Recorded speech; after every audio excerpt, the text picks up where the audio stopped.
ڕاستەوخۆ مامشێخ.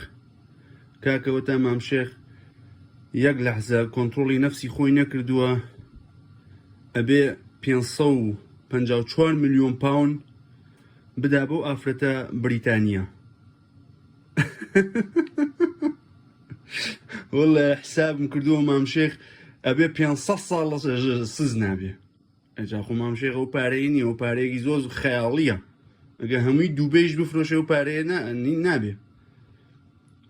جا داواکاری لەو گەنجانەکەم کە دێن بۆ وڵاتی بریتانیا بێ زۆر ئاگایان لە خۆیان بێ، لەبەرەوەی کە ئافرەتی بریتانی ساحر و جادوگەرن، دەرەقەتیان نایەن. دەبێت زۆر ئاگاتان لە خۆتان بێ لەبەرەوەی کە کوردێکی زۆر لە سز نایە.